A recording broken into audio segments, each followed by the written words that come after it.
presidency than Joe Biden himself once seemed to be inclined towards. What do you make of this budget proposal today? Well, first of all, Anand, congratulations on your debut show. Also, possibly my last. No, I think your monologue was terrific. I'm very inspired by the president. I think he understands that there is a moment where we need to be bold, where we need to build the infrastructure of this country, where we need to stand up for working families. And here is the hypocrisy on the Republican side. They're all saying deficits, deficits, deficits. Where are the deficit conversation when they give the tax cuts to the corporations and the tax cuts to the 1% and fund overseas wars? That's what's created the deficit. The Bush tax cuts, Trump tax cuts, Afghanistan and Iraq. So let's reverse all of that. And what Biden is saying is, why don't we start investing in working families? And I applaud him for that. Budgets are about numbers, obviously, but they're also about values, as Biden himself likes to say with an inevitable dad quote.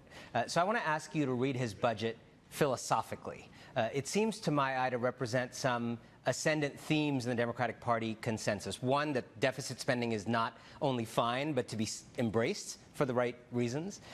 Two, that public investment should be financed by Robin Hood-like redistribution, taking from the rich and big corporations to help everyone else. And three, that you don't need to declare big government over or be embarrassed to marshal public power.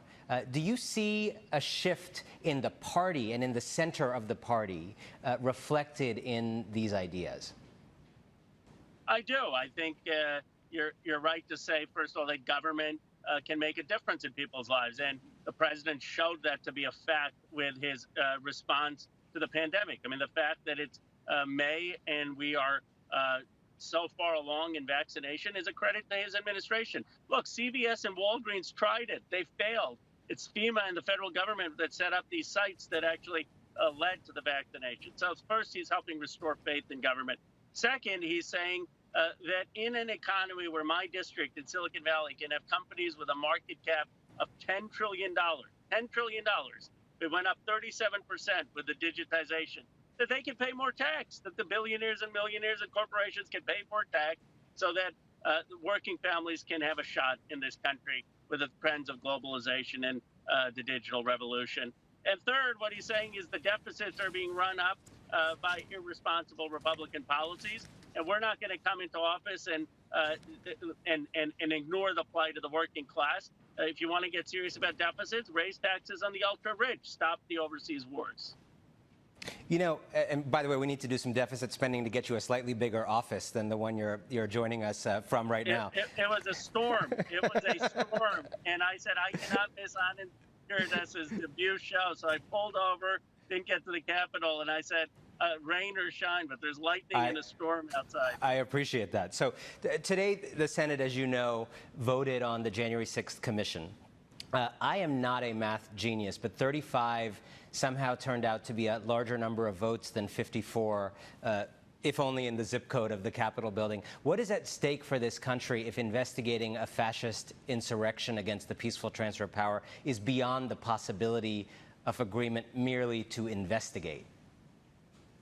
It's appalling. And, you know, the target of the insurrection and assassination plots was Vice President Pence. So they're unwilling to investigate a potential assassination of a sitting Republican vice president. And you would never think that even 35 senators would block that. And then when you see just on a common sense level, I mean, if you're a high school kid or a junior high kid and you say 54 senators wanted something, but 35 senators didn't, and the 35 senators prevail, it makes no sense. We need to abolish the filibuster, but more deeply, we have to recognize something that even I underestimated. I thought the defeat of Trump, I didn't think it would mean the defeat of Trumpism, but I thought it would be the beginning of the end of Trumpism. And Anand, I think the Republican Party is more of a Trump party today than they were when Trump was in office.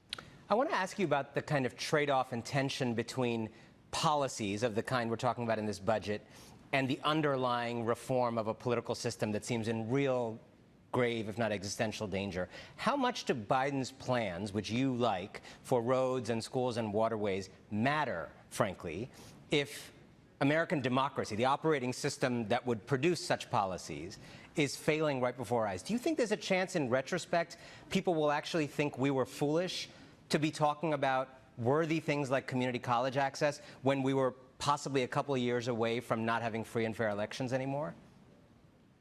Well, I think we have to do both, because you have to speak to people's real concerns right now to be able, in my view, to overcome the moment. But you're right. I mean, the first priority has to be to make sure Black people can vote. I mean, I can't believe that in the year 2021, we actually have efforts to say we are going to curtail Black people's right to vote by denying them absentee ballots at the level that they need them, or in counties where they need them, in the same tactics in a more sophisticated way that was used in the 60s.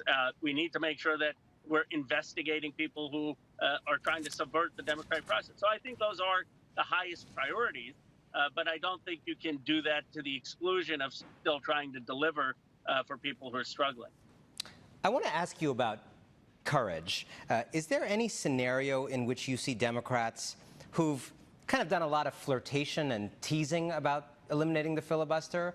Is there any scenario in which the tease is going to have some kind of result?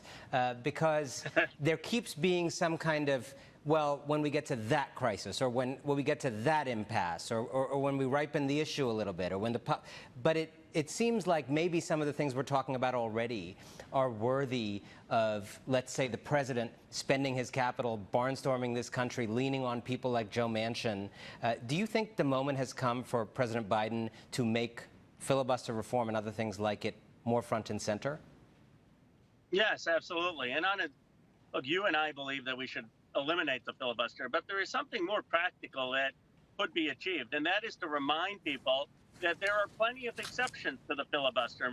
McConnell used exceptions to put the Supreme Court justices. That didn't take 60 votes. That was an exception. So all we need to say is that there ought to be an exception in this country to make sure that Black people can vote fairly to the filibuster, that's something worth fighting for without having to get 60 votes. Just think that every citizen in this country should have an equal right to vote. That there ought to be an exception to the filibuster to say that people who want to commit violence to the Capitol should be investigated when it comes to safeguarding our democracy. So even if you disagree with me that we ought to eliminate the filibuster, certainly you can agree with me that the things I'm talking about are as important as filling a Supreme Court vacancy. Last question before I let you go. Missing in action today were 11 senators on this vote, 2 Democrats, 9 Republicans. A lot of Americans in your district, Congressman, don't get paid if they miss a day's work. How should Americans feel given that nearly a dozen of their lawmakers just chose not to show up and vote on this bill that our grandchildren will read about someday? I really don't understand it. And absent someone having a very compelling reason, some illness or something in their family, or, we had the horrific tragedy in my district with 9 people being killed. Absent something like that, they should have shown up to work. And I don't think you should be paid if there wasn't some compelling reason not to be there. Congressman Khanna, literally joining us from the center of the storm of American democracy. Thank you so much for being with us. Thank you.